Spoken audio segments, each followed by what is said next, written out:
Welcome to the acclaimed podcast, The Deep Dive, featuring your esteemed hosts, Andy Monitor and Drew Dinzik, powered by BetSperts. Welcome to The Deep Dive. Day late and a dollar short. Here we are, Monday afternoon, recapping week 11, week 12? 12-ish. So quickly. We're recapping the Thanksgiving week slate of NFL games, looking ahead to the week 13 games as we round into the business end of the season. How you doing, Andy? Good. Yeah, some people even asked today, hey, where's the podcast? Well, we didn't record yesterday, so it'll be up today after we do this. We couldn't Sounds put like a we might podcast be up. picking up your audio on the camera instead of the microphone. So you always have a hell of an ear for watches. I'm gonna switch. Oh, Rodecaster Pro Stereo. How's that? Oh, the dulcet tones all of a sudden are in full effect. Real quick. So yeah, we'll do some Mondays here, and obviously Monday's an off-season thing. So I'm not used to Mondays. I'm fine with this, and yeah, we'll dive right into these. And I think maybe before we do you want to spend like 2 seconds on Monday Night Football? Yeah, sure. Does this market make sense to you? A little bit. I ran into this. I looked at it. I ran my numbers. I have the total low. Yeah. I think this should be an over game. I do and too. These defenses are really bad, but I just can't put any trust in either of these offenses to get me there. I have a bad feeling I'm going to be just left blue-balled with multiple red zone turnovers. It's not like Washington hasn't done that to us in the past anyway. So I think a couple maybe times this season. Yeah. If this game ends up in the 60s, I'll be pretty pissed, but I'm avoiding it altogether. I guess there's been some late Seattle steam. Sure. I could make a case for either team here. Like both of these teams can score on the other defense.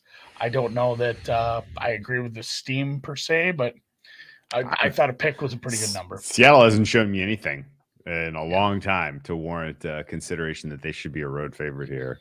I would have guessed that this would have closed small favorite for Washington and a total a little higher than 47. The fact that it's gone towards Seattle and the total has gone down, telling you that Seattle's defense is somehow going to be the distinguishing factor in this game. Okay. Sure.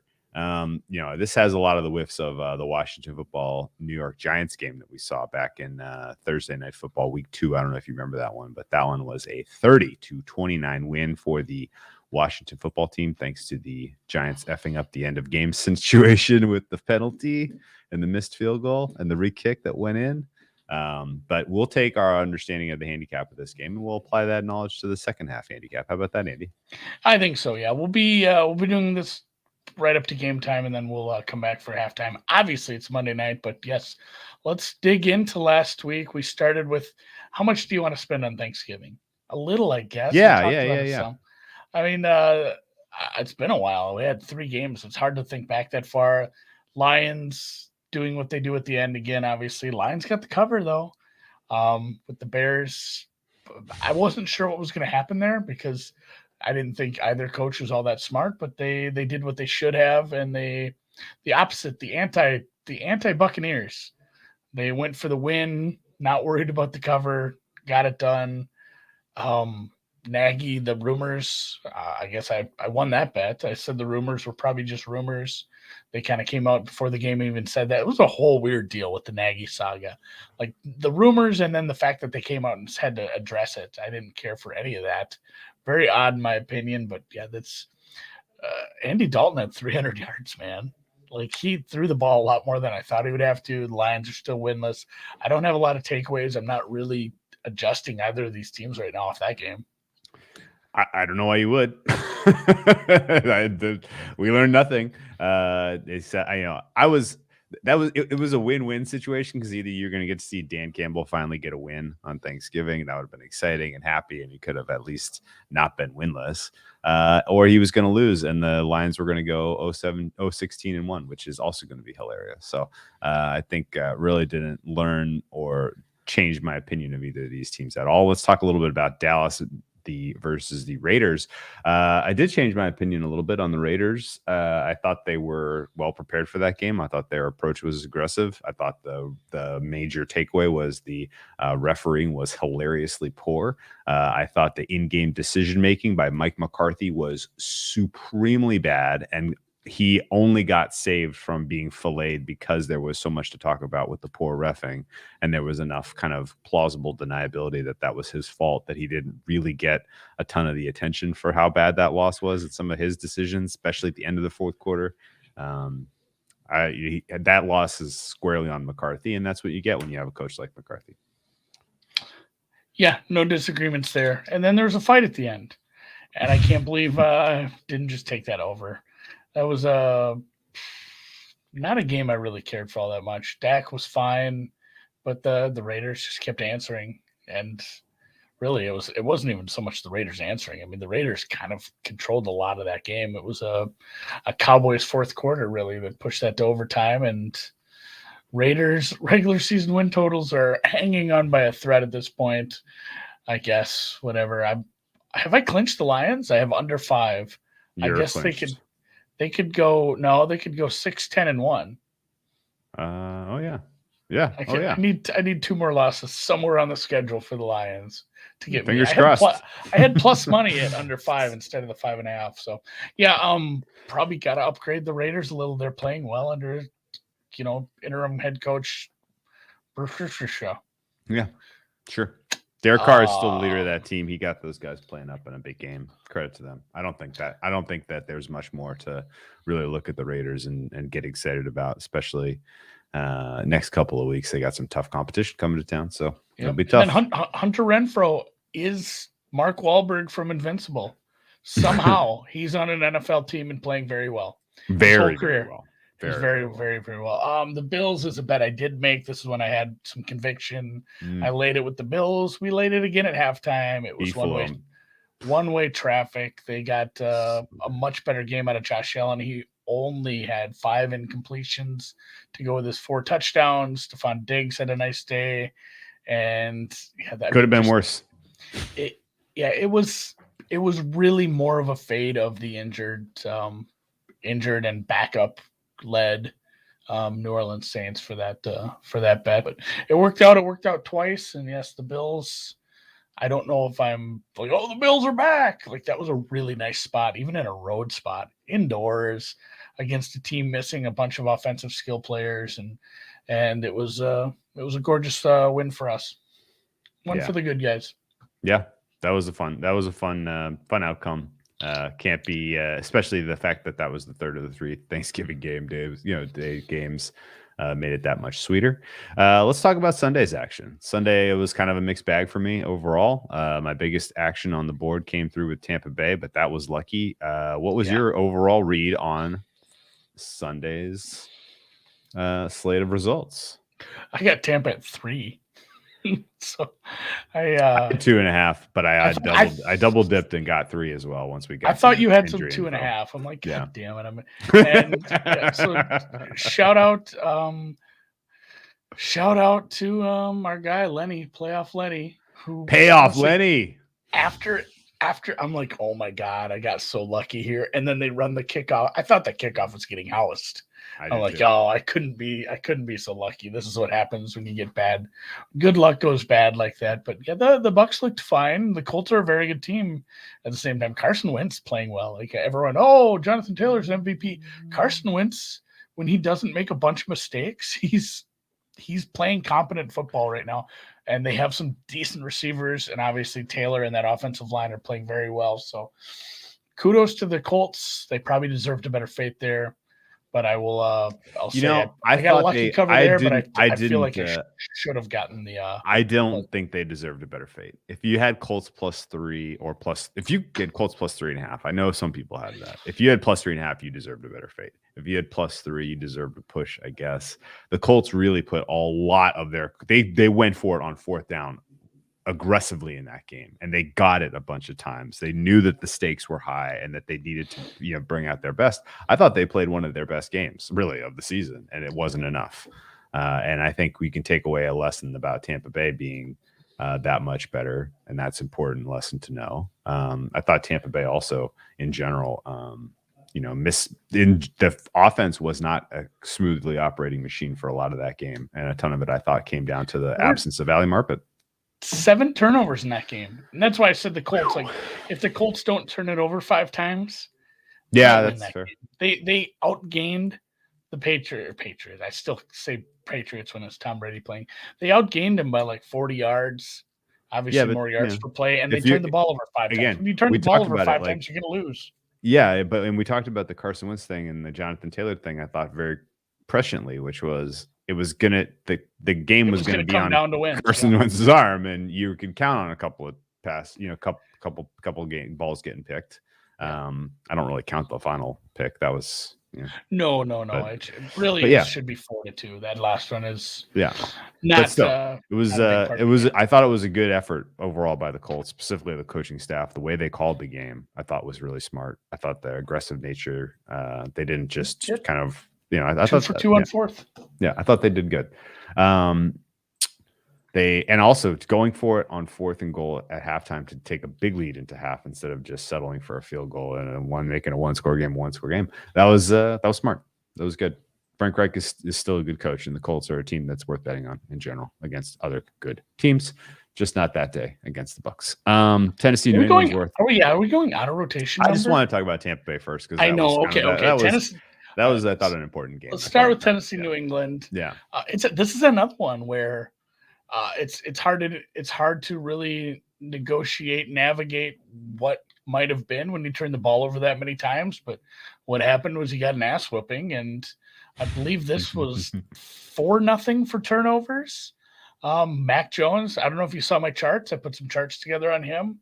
As far as rookie of the year numbers, he opened up a nice little lead on Jamar Chase now. He was very good. The defense played well. And when you turn the ball over that many times, you're not going to stay within the number. I really, really had my finger hovering over this, the Titans and the points. Ooh. Really thought that was a bad number. And I guess good job from not betting that one because I almost bet the Steelers too. I blinked and this one got out of hand. So I didn't really have a good sense of exactly what it was that the Patriots did that was so effective here. Obviously, they win the second half 20-0. They got a couple of turnovers. They had a pick 6. They had a pick in the end zone that basically flipped the score. That was huge. Really, shit, dude. Do you take the one Titans big rush, 68-yard run off the board? This was a absolute waxing. How many yards did Ryan Tannehill throw for? Was it under 200? I'm guessing it was. Was it under 100? Yeah. Wow. Oy vey. 11 and 21. 93. For 93? Ay. Look at us sacked twice. Culture. He got picked once. He fumbled but didn't lose the fumble. Season. Oh, dude. All three Tennessee running backs fumbled in this game and lost the fumble. Hilliard, Foreman, and Blasingame. Hilliard had like 100-some yards, but yeah, they all had fumbles. Foreman did too. Foreman went for 109. Hilliard went for 131. Both guys lost a fumble. Dude, what a bizarre box score. Yeah, that's right. I have trouble kind of reconciling what happened here. But either way, you turn the ball over that many times against a team that's playing well at home, you're gonna have a bad time. I'm glad I didn't lay it. You know what? You know what stands out on this box score? The Titans have no receivers. Yeah, no one. Westbrook Irkey or whatever. Ikenny. Westbrook Ikenny. There you go. He was their leading receiver with like 20 fucking yards. So a touchdown. That is something that happened at him weekend. In fantasy. The battle of the stinkers. The Jets come out on top. Well, before moving on from New England. Oh, go ahead.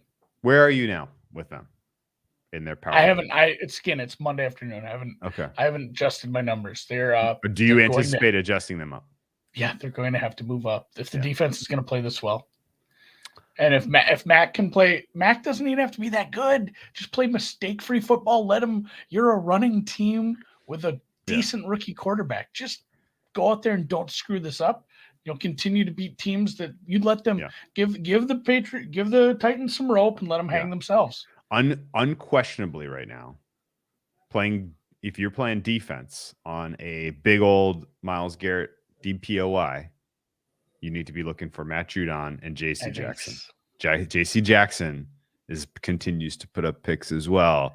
And that pass defense for the Patriots is freaking nasty, dude. Judon's getting the juice. Judon's getting the buzz. He's getting the buzz. Yeah, he's getting the buzz. If you wanted to take a little bit of a hedge, a Judon ticket wouldn't kill you. And if you're curious, 8 days ago, he was 40-1. Yeah. If you were curious. Stinker Bowl. I didn't watch a single play of this game. I watched more than I cared to. The Jets and Houston and the Atlanta Falcons and Jacksonville ended up with the same final scores, and I like that. I think that was appropriate. Those teams, before the game, they had a total of 10 wins between those 4 teams. The Falcons got it done. I'm going to lump these two together. Trevor Lawrence wasn't very good. Like, he threw it 42 times. They're not going to win even against bad teams at home without some semblance of skill position players around him. I didn't watch a ton of that one, to tell you the truth. Tyrod Taylor, bad.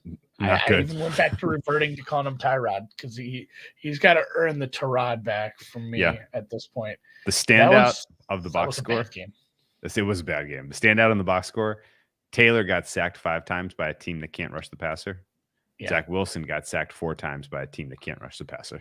There was 9 sacks in this game by 2 teams that have, I think, probably combined for like 20 all season. Like this is crazy. So out of Matt Ryan, Trevor Lawrence, Zach Wilson, and Tyrod Taylor, he earned it back. Trevor Lawrence had your most yardage. Matt Ryan had the best rating, I believe. He played a half-clean game, to tell you the truth. Like, he just didn't have a big yardage game because Cordarrelle was back, and Cordarrelle is like, honestly, if you want to make stupid Jonathan Taylor MVP takes, Cordarrelle Patterson MVP. If it's truly the player who's the most valuable to their team, it's this guy, because they stink otherwise. Like, he's the keystone to this offense. He's been a fun player this year, but yeah, these 2 games didn't get a lot of action from me as far as my eyeballs, and I guess the Jets are moving away from getting a better pick in this spot. I mean, wins or losses at this point for if you're the Jets or the Jags or the Texans. So congrats to that. James Robinson had a nice day. Be good to see him healthy. I think that's a big part of next year. It's not like running backs don't matter, but you got him on a decent contract, and Marvin Jones Jr. What happened, man? Kenny, was Detroit good? Marvin Jones Jr. and Kenny Golladay can't do anything outside of Detroit. Yeah. Super, super weird. And yeah, Washington is a tease piece at 2.5. If you like something with this, maybe we'll find something here in the next half hour or something when we get to next games. Okay. Sorry, I went out of order on there. No, that's okay. Texans losing puts them in the number 2 pick, by the way, for the draft. Mm-hmm. If they had won, they, I think, would be in the number 6 pick. So that was a good loss for the Texans if you're a Texans fan. I think so. Yeah. Moving on. Philly gets the win against the Giants. Psych! They lost outright. That was a mess of a game by Philadelphia. Did not know what the concept was coming in. Philadelphia continues to take more talented rosters up against the Giants and find ways to lose. It has become almost part of the deal now between these two teams. This is like my only second half bet. I just took the Giants and the points in the second half. Oh, you did? Oh, nice. Basically, like, Giants hold on. I'm not sure it was a great bet. Second time this season they've done that. Held on for dear life at home. First time was against the Raiders, right? Yeah. I believe it was +4, so they needed to win. A tie would have been a win as well. But, the Eagles probably should have won that game. Some late drops cost them. Hurts is now hurt. I think their season might be slipping away here. We'll have to look at the schedule down the stretch for them. But that was one you really needed to have if you wanted to keep pace with such teams as the San Francisco 49ers and Honestly, the Giants at this point are probably if Washington wins tonight, they're not that far out of the mix. I got the itch. We haven't seen Hurts play a game like this to that point in his career where he just could not do anything through the air. 3 picks in this one. Oof. Yeah. Boston Scott lost a fumble that probably would have won the Eagles the game, I thought, too. They were driving at the end there. That was like a patented, like, oh, you're going to give us one last shot? Okay, fine. We'll just go in then. And Boston Scott fumbles. So that's that. Tampa, Indy, we mentioned. Atlanta, Jacksonville, we mentioned. Carolina, Miami. Oh, Miami? Tua? We did not expect. I had Miami in a teaser, by the way. So I was like, why didn't I just bet these guys outright? I'm an idiot. Miami with a clean performance. Cam Newton turns out not good. Were you shocked to learn that on Saturday or Sunday? Yeah, he looked pretty bad. At one point, he was like 4 for 19. Oh, look, he finished 5 for 21. Is that right? No touchdowns, 2 interceptions. Well, he ran a touchdown, right? A quarterback rating of 5.4. What? Which is pretty low. He also did not crack 100 yards. Yeah, he looked rough. Sounds like it's going to be a mix next week. And all of a sudden, Sam Darnold's feeling better. Oh, we got him back out on the field. Oh. Yeah, the Cam Newton thing obviously didn't work out. McCaffrey wasn't great. Now he's hurt, done for the year. DJ Moore was a bright spot here in a loss. Otherwise, Gaskin was kind of fun. Got him some direct snaps. He was sneaky out of the backfield. They used Phillip Lindsay over 10 times as well. And Tua wasn't great, but he was good enough against a defense that had been semi-stingy, even against some decent teams. And all of a sudden, Miami is kind of like, they're still like well below the line of getting into the playoffs. I believe the Broncos are the line, but I mean, they were like 1-7. They could certainly, have something to say about, 3 games left, and there's a scenario where they get in and then they don't even come close to that, which would be exciting for them at this point. I mean, if Tua can play better, I think the future's a little brighter. We've seen some things with this team where we were like, oh man, this defense isn't as good as we thought. Tua's not getting it. The coaching staff sucks. Like, what are we doing here? And a little bit of a reprieve from that. And Waddle is probably going to be a top player someday because he is all over. Yeah, Andy. The Dolphins' next 3 games: Giants, Jets, Saints. They are on a 4-game win streak. That could be 7. We could be sitting at they win 1, they lose 7, they win 7. That is entirely plausible for how the Miami schedule may look in 3 weeks. They round out the season at Tennessee and versus New England at home. So basically, they could play their way into a playoff spot in the AFC plausibly at 10-7. It's not out of the realm of possibility. They have no margin for error, as you mentioned.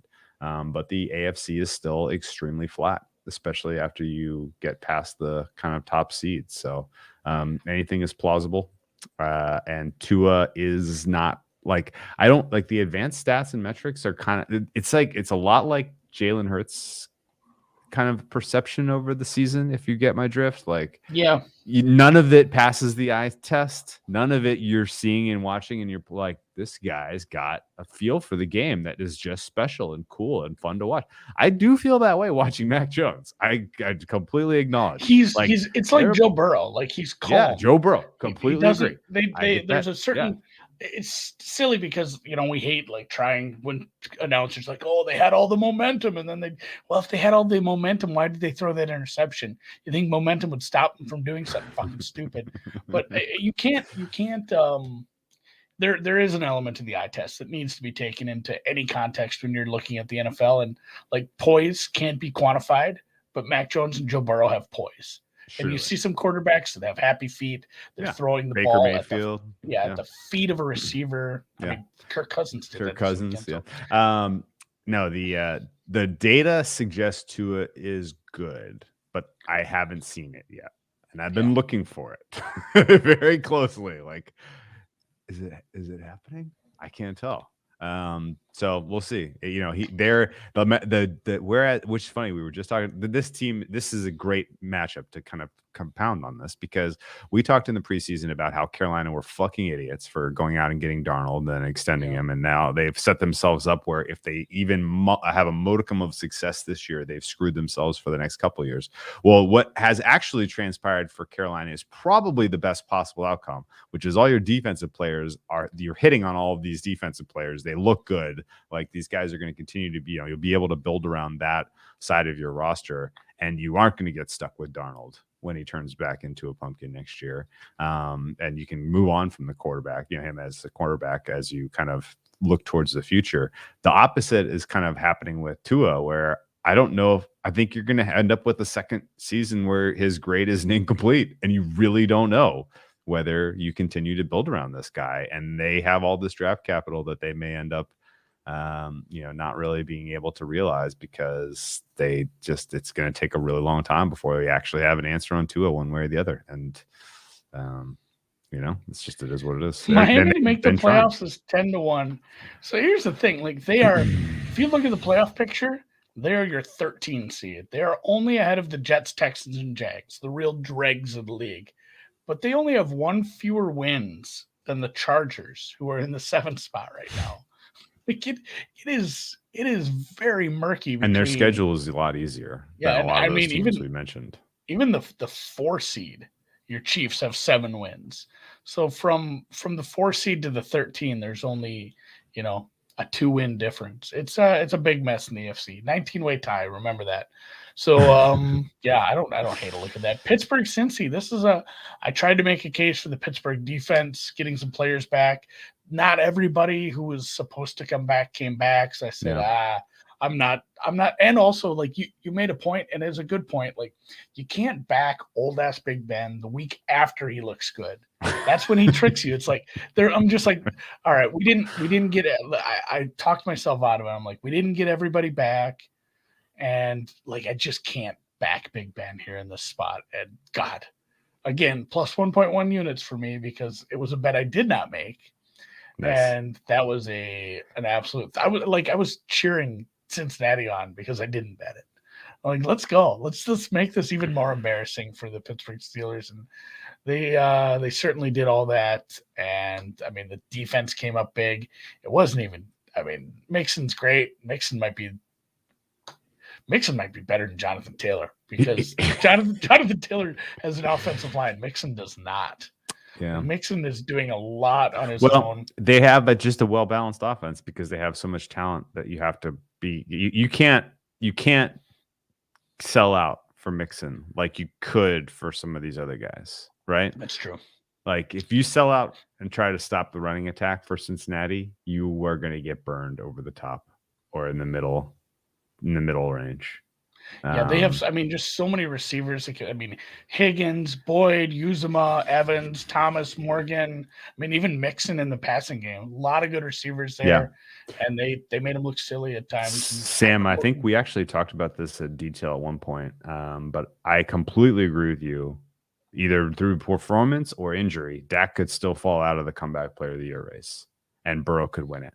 And we were talking about it. We were talking about it in the context of Dak might accidentally win MVP, and then Burrow was right there for a comeback player of the year. But the other outcome is very plausible as well. He could get hurt, and or he could become ineffective, and or the team itself could, wheels could fall off for the Cowboys, which is kind of weirdly happening. But hopefully that doesn't continue. I'd like to see the Cowboys be competitive again. And also Dak, man, dude, we didn't even mention it. He had some freaking throws on Thursday. He had some absolute dimes, and they took the ball out of his hands and in key moments of that game, and it sucks because coaching staff is not good there. The moving down to the let's see, what else did I have to say? I don't think I had anything else on Pittsburgh Cincinnati, but I do want to say, you know what? I think it's worth noting some of the defensive players that Pittsburgh was getting back, little overrated. I still think a little overrated. Now he's got COVID, so we may not see him again for a while. So he couldn't. Yeah, he couldn't beat that offensive line. He couldn't beat the COVID test. We hope he's healthy. We hope he's doing fine. But not my DPOY.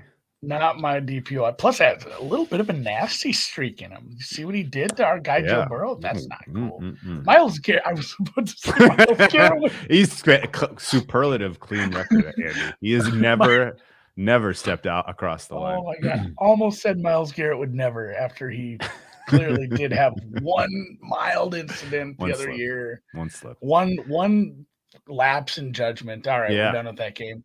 Chargers, Denver. Chargers go up against a team with no tackles and no defensive front seven, and they score 13 points and give up 28. They even got the benefit of a slightly extended Drew Lock appearance in this game. Did not matter. They could not win. This was about as disheartening if you are a Chargers backer, supporter, fan, as their performance when they went to Baltimore and just stunk the shit out of that place. This is an inconsistent team with weird kind of struggling to find their identity at times. And I will be 0% surprised if they fall out of the playoff picture in the AFC. Andy? Yeah, I'm kind of there too. The thing, we saw a stat on Drew Lock's EPA per play. He was in for 7 dropbacks and he had a negative 8-point-something EPA. The fact that you got Drew Lock for a bit and you weren't able to take advantage, obviously the one turnover, a few of the drives just ending in silly ways. Herbert had 2 sacks. I'm trying to look at the play-by-play. I feel like they were threatening to score like every drive in the second half and then just got 6 points. It was a little squirrely. Also, the second half was a missed field goal on the one drive. The next was a 52-yard drive that ended in a pick. The next was a pick 6, and then they finally scored. Once they were down by 21, they scored. Yeah. They were kind of shooting themselves in the foot. Here's the crazy thing.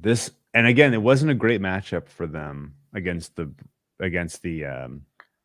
Broncos defense, because the Broncos defense has some sick players in the secondary, some just awesome, some horses. They got some freaking thoroughbreds out there in the secondary among the Broncos. And I think similarly, that makes for a not great matchup against Pat Mahomes this week as well, by the way. Kansas City Chiefs and Broncos is going to be a fun, interesting game. Similar sort of situation. That said, the Chargers now with an absolute clear top 10 QB in the NFL and good set of receiving weapons in the passing game have failed to break 20 points 5 times this season already, which is crazy. Like it's a frequency that's tough for me to wrap my head around. And it's not like they've been playing a murderer's row of defenses. This team should have been more productive offensively over the balance of this season. And, losing games like this when you're, chalk against the beleaguered Broncos is tough to, I don't know. It's tough to square, man. I think I might be done betting Chargers games for a while. I'll tell you that much. Take the season off there. We bet Minnesota. Number went the other way. It's kind of like the Titans here. Like, if you're gonna, do you get why the number went the other way? Was it defensive injuries or COVID or something that I missed? It was, Everson Griffin on top of the defensive line injuries. Like they were very thin on defensive line against a team that, despite having, whoever in it back up, they were going to run the ball on you. Jimmy had a good game and a good enough game for him. And Kirk made a few mistakes. And I really thought this game was going to I thought I'd be sweating it a lot more. I guess he kind of did. Like, I could have scored. I would have loved to score. I didn't have any money line. I just took the +2.5, +3. I would have loved to score in another flub 2-point conversion. But this was Minnesota just kind of screwing the pooch a little with a couple turnovers. Obviously, you feel for whenever a player has a turnover when they get hurt really bad. Like Dalvin Cook's shoulder ripped apart and he fumbled the ball. The one interception wasn't great, but I feel like Minnesota maybe deserved a little better fate. But at the same time, when you let Jimmy G have that good of a game, and Elijah Mitchell's good. I don't want to take anything away from him, but if you're going to let Elijah Mitchell, Jimmy Garoppolo, and Brandon Ayuk be all that much, so yeah, they had 4th and goal at the end there that would have made that a 2-point conversion to tie the game, and couldn't get it done. very frustrating. And in that regard, there were two goal to go chances, I believe, 2 goal to go chances for the Vikings in that game. Both times the offensive play calling went full on turtle, like full on, like run on first down, like Turtle run on from second Entourage. down. Like turtle, like we're gonna completely waste a couple of downs here because we don't really understand the leverage at this moment, and we're determined to try to run the ball. Then, and if it doesn't work, we'll try it again. If that doesn't work, then we'll ask Kirk Cousins to make a miracle happen in the part of the field where he has shown repeatedly he has the most difficult time doing that. Yeah, we'll close with so much difficulty in the red zone he couldn't even line up under the center. Justin Jefferson looked pretty disgusted with him. Yeah. And yeah. I mean, it's weird because like 20-20, Kirk Cousins is an MVP. Yeah. Inside the 20s, between the play calling that he's given and his decision making, it's just not quite there. And that's where you win and lose games. And that's why the that's why the Vikings are currently 5-6. That was a good Freudian slip, though, because they are kind of the Chargers at certain points. They're the Chargers of the North. And also somebody else, I think it was Jordan Sorensen, our guy, Lombardi. I think thinks he has noodle arm Breeze under center. It does feel a little bit like Drew Brees broke Lombardi in terms of his just inventiveness and ability to run an offense. And I don't know what they do there because this is year 1 for him, and they either got to hope he gets better as a coordinator or they got to move on, and they got to do it quickly. Yeah. Somebody talked me out of the Packers last week. Was it me? No. I talked to you out of the Steelers too. I know. I was just gonna say, like, we'll call it a wash because you talked me out of the Steelers, but I don't know what it is, McVay, in games that they should. I mean, I'm not saying I disagree and say like this they should win this game. I mean, it was a close line. It should have been a better game than this. Like, they looked so inept in big swaths of the game, in parts of the game that they have been better in. I didn't fully understand why this one got away from it as far as it did. I thought we'd have a pretty good game, to tell you the truth, and it really wasn't, especially in the second half. It looked, that score is probably closer than the game really was.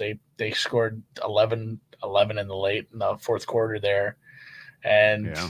I mean, it was. I'm trying to think. There weren't even that many turnovers in this one, were there? It was. It was 3. It was 3-1. 3-1. It was pretty sloppy. Yeah. I thought it was 2-1. The question is, was Stafford better without Odell Beckham Jr.? I think the stats speak for themselves on this one. The bold picture traveled to the West Coast. I think your breakdown is correct about McVay and the Rams. The weird thing about these guys, and I don't know if this is signal or bullshit, but they do get worse as the season goes on, year in, year out. Like, whatever they come into the season with in terms of ideas, creativity, just energy, it fades over the balance of the season. And we are right now, they are comfortably in the playoffs in the NFC.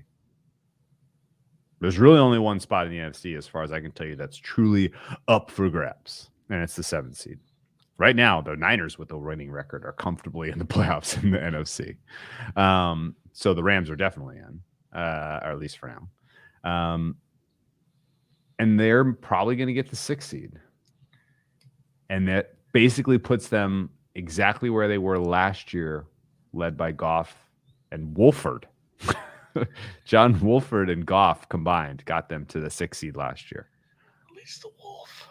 So it's kind of amazing that here they have upgraded at quarterback with Stafford. I'm not ready to back off on this. Oh, he's definitely. Oh, and his camp was made sure to make sure everyone knew what to expect before the game started here. If Stafford were to win this game, be sure to know he's doing it hurt. And if he were to lose, let's not forget he's playing hurt. Yeah, that was a very, very concerted PR effort to get that story out there before the game started on Sunday morning. I was like, okay, I know. And also, goddamn, dude, I am gonna have PTSD if I go back and listen to our Rams preview that we did preseason, because it was so much of it was this defense is trash. Stafford is going to get hurt. We're 10 weeks early. McVay, and I gave up on. I didn't have enough conviction in my take there. They went to school together, I guess. Oh, breaking reports on that. That's my favorite thing that gets pushed out when he moved to LA. I heard about it. Yeah. Good callback. We were. And really, what the Rams need to do is probably do a little self-evaluation, decide like how are we going to fix this through the draft over the next couple of years and get back to the heights that we once were ahead. Because that'll work. Cleveland, Baltimore, last one. Andy, I got your joke. They don't have any assets in the draft. They have no capital. Yeah, when you go all in and you lose, then you don't have any chips left. That's what happened to Teddy KGB. Oh yeah, that is how that plays out, right? Never splash the pot. All right. Last night stunk. If Stafford's hurt, Baker's barely alive. He's absolutely banged up. He looked bad. People were calling for them to run the ball more. They were running for 2.4 yards per carry. You would need a fifth down for that to work. So, no, running the ball wasn't a better option. It was Case Keenum. You should have put Case Keenum in because Baker just didn't have it. And they should have been able to pick apart a bad Ravens secondary. If you throw – like it's like the Rams or the Packers. Like, throw away from the one guy, and you should be able to beat this team through the air. And you didn't have the game plan. You didn't have the quarterback. And it was a really ugly game to watch. It's so tough to watch. It's so depressing. And it all could have been solved if you put Baker Mayfield on ice in week 4 or whenever he separated his shoulder, torn labrum, whatever the fuck it was. He was determined to warrior play through it. And I'm sure it was all contract related. I'm sure this is only making the decision making more muddy than if he had just said, hey, you know what? We have the team. The roster is assembled to win with Case Keenum. Go get him, buddy. And the fact that the powers that be there, the fact they didn't have sort of and again, like, I don't want to be hindsight bias here, but if they pull the switcheroo, they're exactly where the Ravens are right now in terms of record, in terms of they probably won that game last night if they had freaking Case Keenum started. They intercepted Lamar Jackson 4 fucking times, man. They got 10 points somehow against the defense that we have seen get utterly shredded by the likes of, just off the top of my head, Carson Wentz, Tua did it to him. This defense has gotten pushed around by much lesser opponents this season. Joe Burrow, oh my God, what Joe Burrow did to this defense. And yeah, Case Keenum could have scored 20 points and won this game.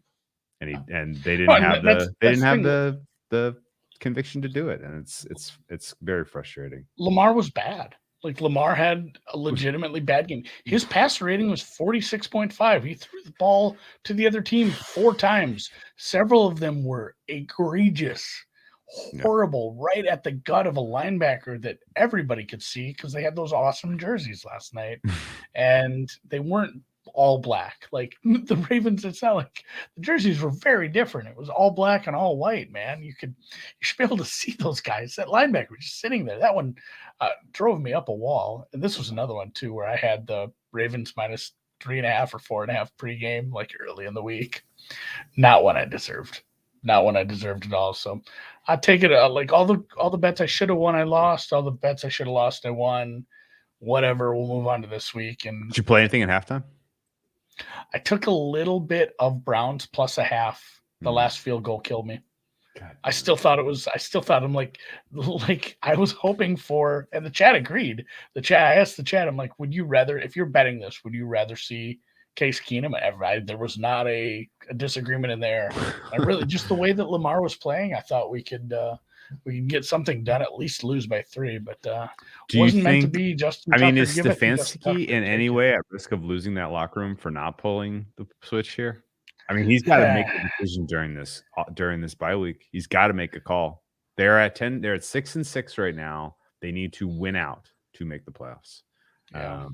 I don't believe they have enough tiebreakers that if they finish 10-7, they still got it, because the teams that they've lost to have been other teams in the mix here.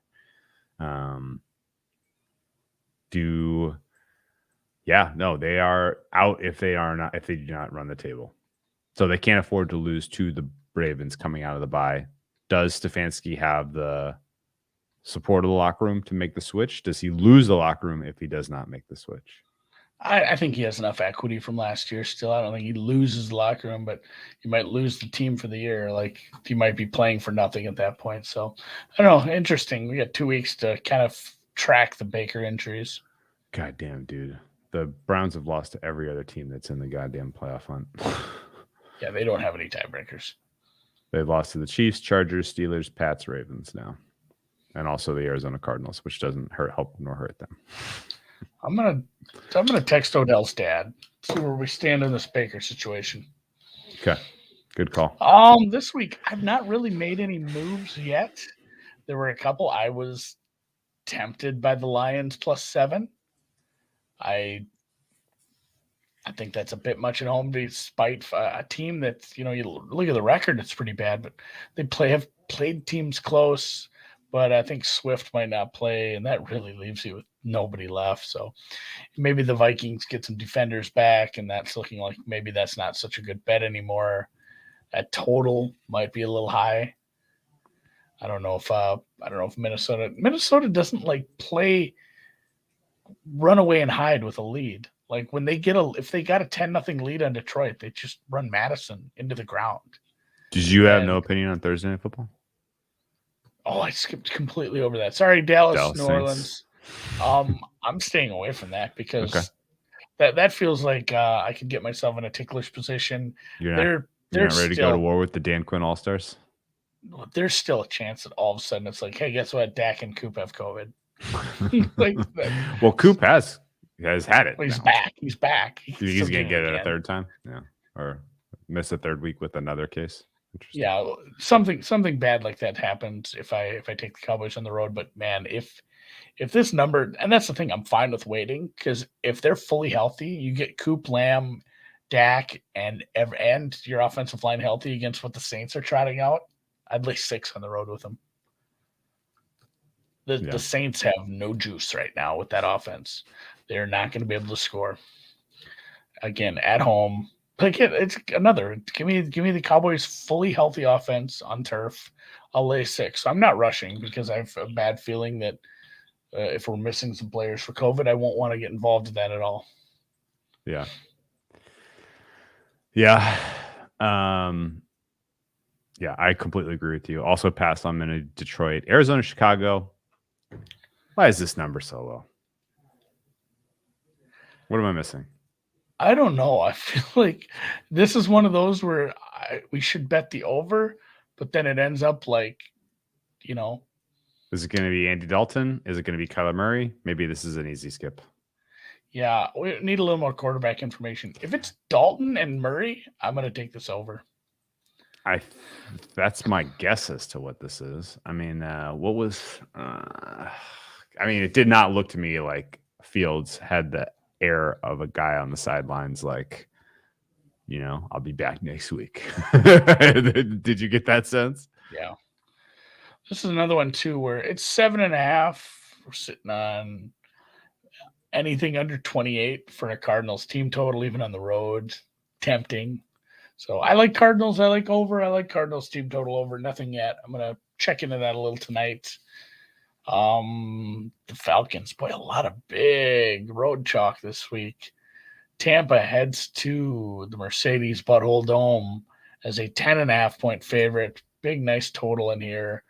The Bucks, despite getting pushed around a little on defense, looked fine offensively, and they're just going to keep getting healthier. Maybe not the one, but if he gets some legal trouble, couple of dings. Yeah, Marpet matters. Marpet matters on the O-line. What's his status? I'm not. I think he's gonna miss a couple more weeks. I think it's like 2 or 3 yet, right? Yeah, that would be my guess. They do have Leonard Fournette though, who is probably in the MVP discussion. Good call of the Chicago game, Brett. Boots on the ground, Brett from the Let me know. Yeah, I'll have to keep an eye on the Windy City there. Let's take a look at that. Yeah, CPAT versus Tom Brady. I mean, maybe it should be a pick. No interest in this one. Honestly, this over just because it's a Falcons game. Yeah, I mean, are we going to determine the MVP in this one between Patterson and Fournette? I mean, I'm this probably would be going to your live MVP favorite, right? I'm going to live bet this over when it dips into the 40s at any point, or the second half over when it's just a shit show of a fourth quarter. As that happened Falcons last games. game, I think, right? Last game was kind of a cagey, low-scoring affair. The Falcons had a lead maybe in the third quarter, and then the floor fell out, the trap door opened, and the Falcons disappeared. It's like that dating. It's like that dating show that Dan showed exactly. us where the trap dating door show. opens. Yeah. My God. Yeah, kind of like the over. I'm gonna let it's tickling down. If we get a 50, I might lay that. Kansas City Broncos. What's stopping me from, if Teddy's healthy, what's stopping me from taking the Broncos and the over and pretty much guaranteeing myself I win one of those?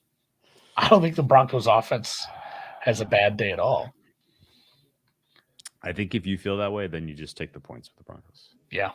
Because I think that there's a decent chance that the plan of attack for Kansas City here is run.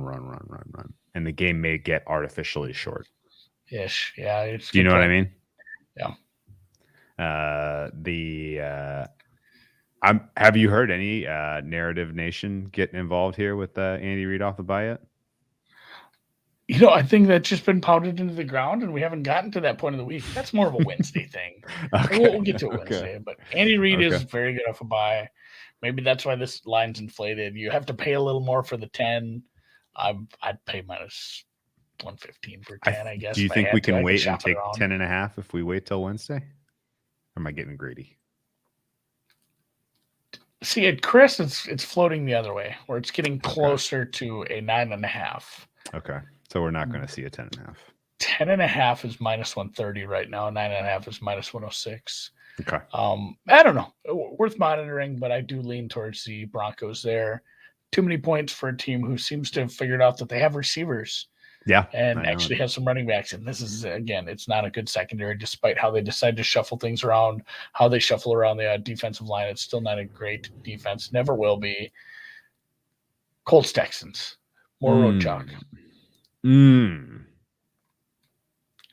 want to lay it? It's Colts or pass. So probably passing. Is there anything that the Texans do? The Texans do anything good? Cooks had a nice catch. And it's at home. That's something. Culley's not making good choices. No, that's a pass. That's a pass for me. Philly and the Jets. Why does this week suck? I want to get back into the mix, man. I want to make some NFL bets. What is the last time that the Jets beat Philly? In life? Yeah, in life. This is a trick question. It is a trick question. When was the last time? I think before the merger? Scrimmage? Preseason. They have to preseason. Maybe a preseason game. They don't play each other that much. Somebody posted this. It was like 11-0 all time. Oh, yes, Jesus. Philly's 11-0 all time, going back to 1973. Maybe it is merger. Maybe it's just back to the merger. But yes, it's just a dumb weird stat that has no bearing on this game that I can't get out of my head. Colts teaser leg. Yeah, that's not a bad. Actually, a couple people. Here's what I want on Colts teaser leg is interesting. Yeah. Here's what I want in the Jets Philly game. I want the Eagles, but I would love them to be deflated on the news that Hurts isn't going or something. And that's the biggest. Like, you want them deflated so you can bet them. I'm actually worried about betting him because of that. Like, such a big part of his game. If he's not mobile, we might get Kyler Murray 2.0. Oh, you're worried he pushes it. Yeah. How about the under then? Because I can tell you that this defensive line for Philly is probably going to have 8 sacks, especially if Zach Wilson goes. I don't hate that. 46 probably should be 44. Okay. Let's get involved in some Let's under bet here. that. I'm betting that. Under 46, Jets Eagles. Dan, All right. Looks good. day late, but we'll put it on the board. Ba-dum, ba-dum. Chargers. Also, it's in the Meadowlands, which has wind this time of year, but is there wind this weekend? No. 40 degrees, 3 miles an hour. Yeah, we'll wait. It's only Monday. A lot of time for snow to develop. Yeah, and if Hurts' foot looks good, if he looks good in practice, it might be time to look at laying that. Yeah. I don't care if Hurts ends up going and he's fine. I'm still fine on the under here because this has the makings of like a week 1 Eagles Falcons kind of a matchup where the Eagles just put them away, smother them in the second half. All right. Well, Chargers natty. I would natty or pass. And it's trending towards 3.5. I might sell this out to a 4 and play this. I want to look at my numbers. I want to look at a couple positional group matchups, but this is definitely put a pin in this, thinking about putting this one in the queue for later in the week. I really, all these, we've talked about this, teams who don't run the ball decide, hey, we're a running team this week because we're playing the Chargers. And good for anybody who got the early numbers since he was 2.5 on the open. Good job, Patrick, Stefan. I just call him Stefan because I read the PH. It might be Steven. Again, we're not 100% sure on these things. Good job, guys. But good job on that. And this is a team that does not have to be convinced to run the ball. Mixon should feast. We should be fine here. They should be able to complete drives, convert third downs, be fine in the red zone. I should look at their red zone stats. I feel like it's pretty good. And yeah, since you're nothing, I'm probably selling this. And we're getting news from the chat. Live news, Brian Kelly to Baton Rouge. Sounds official. Somebody had the best tweet. I got to find it. I typed in Brian Kelly, LSU. It's the first one. Brian Kelly looks like he thinks Sprite is too spicy. How is he a culture fit for LSU? Like, that's kind of nailed it. Don't they? Yeah. He doesn't fit in down there. No. He'll get away with whatever, murdering students, I guess, though. Wow. Yeah, he just put bodies in the swamp. Yeah. Throw them in the swamp. Mm-hmm. All right. I digress, and we move on to the Giants and Dolphins in a game I don't want any part of. This total is very low. Boy, I have to give this one a little bit of thought. Dolphins look good, so we should probably just take Giants money line. Dolphins have tricked me before. This is a weird one. I don't know that I have a fair price on either of these teams right now, I'll be honest. Yeah, I'm skipping. I want no part of that. It's a tough one. Steelers taking on the Ravens. This is one where...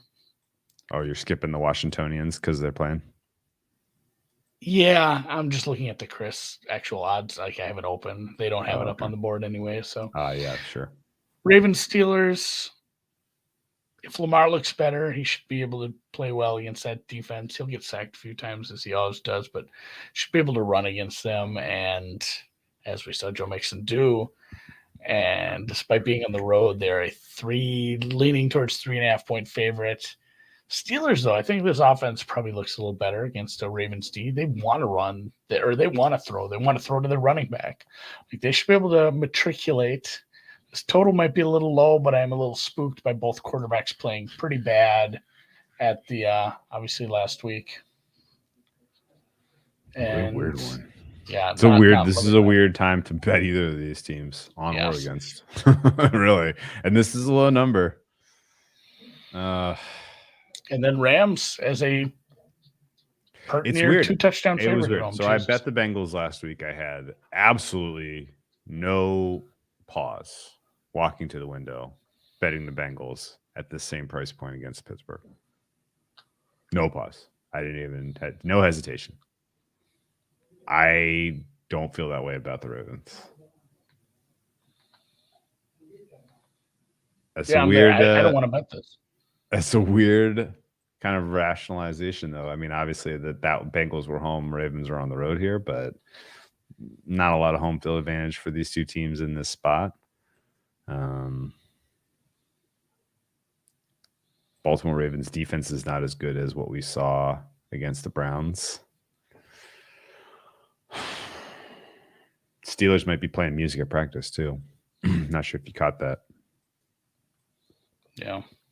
Everybody's got the Rona this week.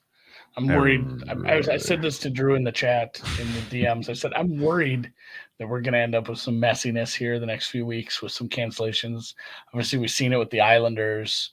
We're seeing a bunch of, obviously, they play in a different league, that's hockey, but we're seeing a lot more COVID positives all of a sudden as we get into cold and flu season. So, knock on wood, hopefully the NFL just buries their head in the sand, plays all the games anyway. We get some Tuesday night football right before Christmas. And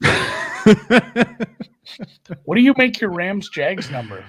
I'm at like 16, baby. Yeah, mine is big, and I'm also a lot higher than this total. I was going to say like 49. Yeah. But 47.5 is an overplay. 49, but I worry about the Jags contributing. I mean, the Rams defense is not playing with confidence, and they're not playing well. There's a lot of ways to pick on these guys. And also, there were 2 games this year where I backed Rams unders. And in those games, a lot of my thinking was, yeah, the Rams could get a lot of points, but, their opponents are going to struggle to score. The Bears was one. That went over. The Giants was another. That went over. I think I even played the under when they played the Texans, which also went over. Oh no, I didn't play the under that day. But there's been, the Rams defense has not stepped up and really held down lesser competition this year in general. They've let them back into games. And after the last handful of very, very, very pathetic, results here for the Rams, I think they probably go out and really try to score some serious points here. You know what? I might pull the old Andy where I did this last time. The Rams had they only had a scare that time. They ended up winning the game, but I went Rams first half. When they play a bad team, they can just pile it on and then just throw it into cruise control. So like Rams -7.5 first half, whatever you want to give me on that. I'm not sure we have first half lines up. Look at that. We do. We don't have it for all the Sunday games yet. So if it's 6.5, 7.5, I'll probably lay that. Ish. Yeah, that's why RG3's in the booth. And then finally the creme de la creme, Buffalo and New England. Essentially, somebody could lose the division in this game if that's Buffalo. Like if Buffalo loses this game, they are screwed, blued, and tattooed, in my opinion. And they need this bad, but I'm not so sure they should be 3-point favorites the way the New England Patriots are playing and the way the Buffalo Bills defense has been exposed as being not so great. I probably won't bet this. This number is close-ish, but I'm not sure I have the best grip on how hard I should be adjusting New England up. God, this one is so hard. This is a tough game. I'm going to bet it at halftime. Oh, yeah, for sure. Absolutely will. Damn, this one's tough, man. People are talking about Wilson's career in Seattle being over. If the Seahawks lose, do you bench him for the year? Like put him on the shelf? I want to revisit some hot takes that I had percolating in the offseason of Seattle should have sold high on Russell Wilson last offseason when they had that awesome draft class. Yeah. They could have picked up Justin Fields. He could have been doing exactly what Russell Wilson is doing this year. They absolutely could have sent. They don't have a first round pick either. I know they could have sent him to the Bears and ended up with Fields. Oh my God, there was such a groundswell of that. Those the Bears fans were so jacked. We had mock-ups of Russ in the orange and blue. Like that was a thing for like 3 days, and then they got Andy Dalton instead. That pleased me to watch the Bears fans have a bad day. So Andy here's Dalton the thing. Let's talk a pretty little well. bit real quick before we call it a pod. I want to talk a little more about Bills Patriots. I've heard a couple people make this take in recent weeks. I've had it kind of in the back of my head. We've even talked about it. The Patriots are they have tacked right into the gap that has been left by the way every other team is kind of changing their concepts, right? And the Patriots said, okay, well, we're going to zag. That's very clear that's been part of their philosophy heading into the season. It took a little while for it to manifest any winning football, but now they can't fucking lose. And just in general, the way that they are rostered defensively, it's not a good matchup for the Bills. Urban Meyer's Notre Dame. Do you agree that with the way that their defense is rostered, this is a bad matchup for Buffalo offense? Yeah, they're going to run on them. They're going to dink and dunk on them. They're going to have 14 play touchdown drives, and Buffalo might have a bad day. Buffalo needs to, this whole game is predicated, will Buffalo's offense work out? Mm-hmm. Will they be able to score to keep this game?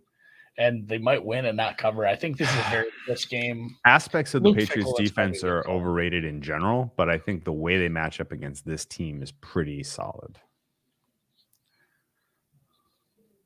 Do you think we get a 3.5? Is Charlie Weiss still alive? We're not getting a 3.5. Or not, I doubt This it. is sitting dead 3 all week, isn't it? A little snow in the forecast for talking. Maybe a little snow. And then also the Trey White injury. Brought it up last week when we were talking about them. When we bet him in the second.